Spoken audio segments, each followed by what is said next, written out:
Welcome to Reading Laterally, or cross-checking your sources.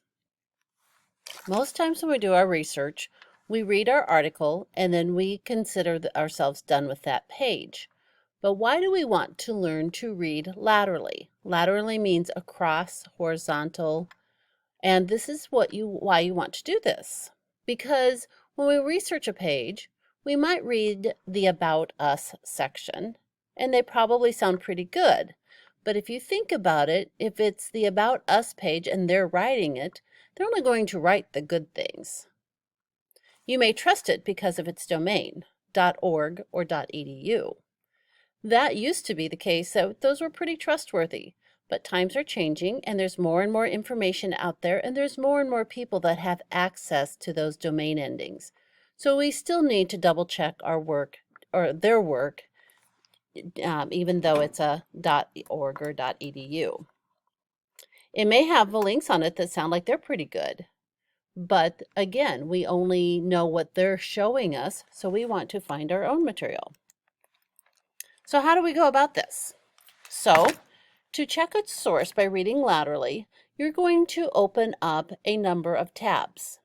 Your first tab that you open, you would want to start double checking all of the facts that you're finding on that site. Can you find the same fact somewhere else? You might open up a tab to look for a fact-checking site. You want to see if this is the whole story is true or not. You might want to check the bias of that website or that author. You might want to find out what your author's credentials are on another site. Are they an expert in their field?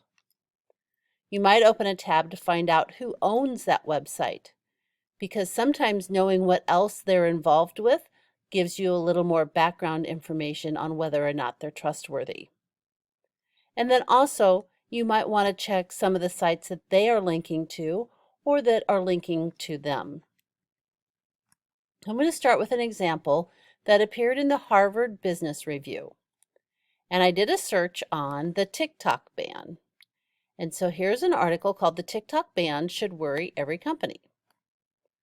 So when I open it, I can look at the headline of the article and I know right away that there's some bias to it, because it says the TikTok ban should worry every company. So I already know that they're going to be against the TikTok ban. That gives me a lot of information right there. I see my author's name is Keeman Huang. I look on here, here's my article, and I can go through that and read about why they want to ban TikTok in the United States.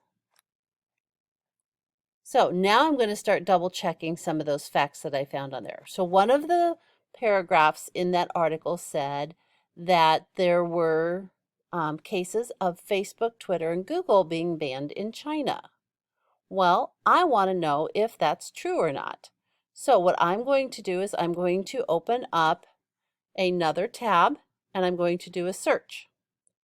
So I did a search by China ban Facebook. And here's one of the articles that I came up with. And it looks on here, the very first sentence says, China turned out the lights on Facebook in 2009. So when I go back to my article that said that they had banned it in 2009, I have just backed that fact up on another site. I might want to use some fact-checking sites like All Sides, Snopes, ProPublica. There will be a list at the end of this presentation where you can find all of those things. I'm going to show you All Sides. So when I go to All Sides, and right here there's a tab that says Balanced Search. When I click on that, I'm going to enter TikTok ban, and I'm going to search by that. And what this will do is it's going to bring me back articles that are left-centered, so they're very liberal, they're going to be more moderate, or they're going to be very conservative. Right now it's showing me all of the articles that have something to do with TikTok being banned. And I can look through them if I want to find out left side. Here we go. If I want to find out right side, here we go. So I can look at differing viewpoints on my topic. We'll discuss that a little bit later.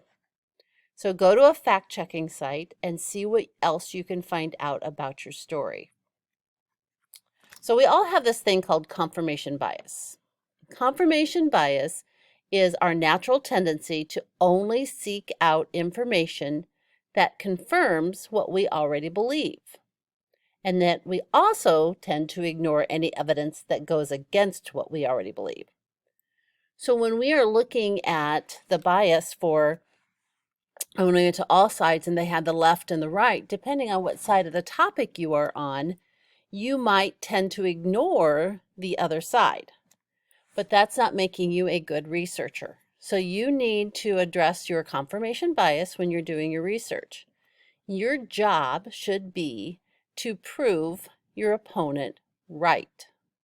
That sounds very contradictory, but if you can prove them right, then you know they have a valid point. And it also makes you suspend your own bias, because you're trying to prove something you don't believe. So you have to suspend your own bias when you're doing that, when you're looking at it from that perspective. So make sure that you ignore your confirmation bias when you're doing your research.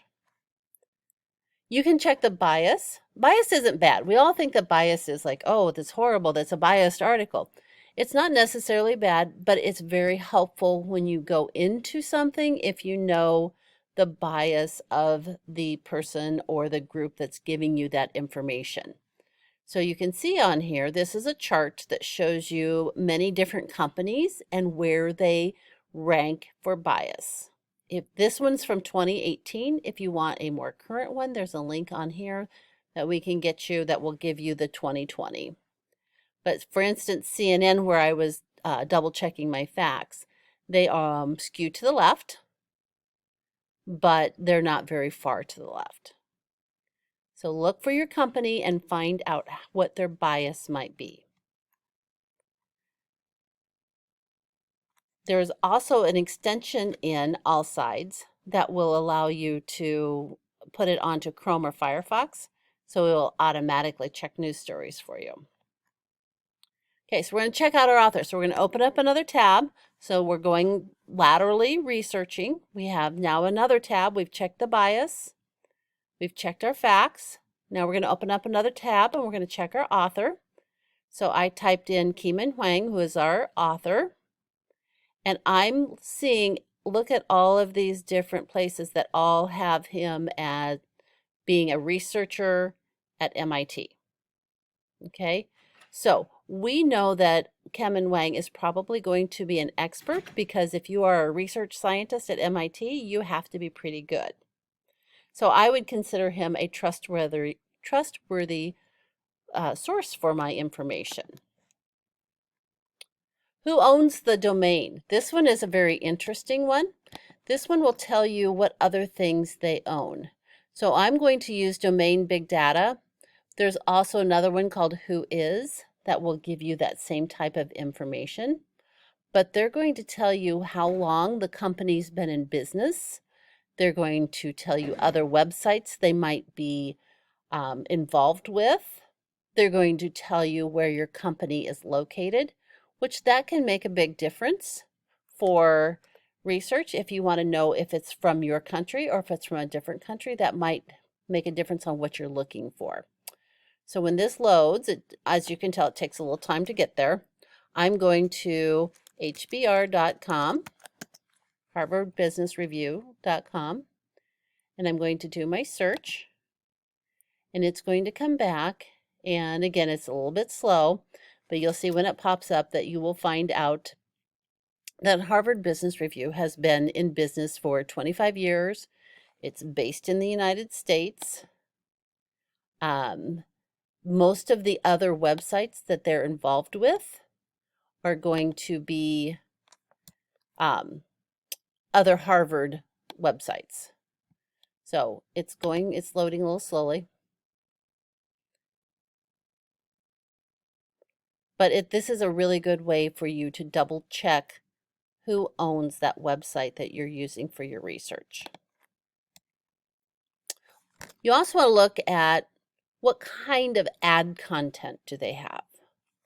So when I looked at the Harvard Business Review, I can tell that the sponsor content, when I clicked on that, that's going to be, it's going to be from other Harvard entities. They didn't have outside people linking to them, which means that they don't owe anything to other people and that they can put only their own content on there. When you sell advertisements to other companies, then you owe them something and they have an opportunity to influence what you're putting on your page.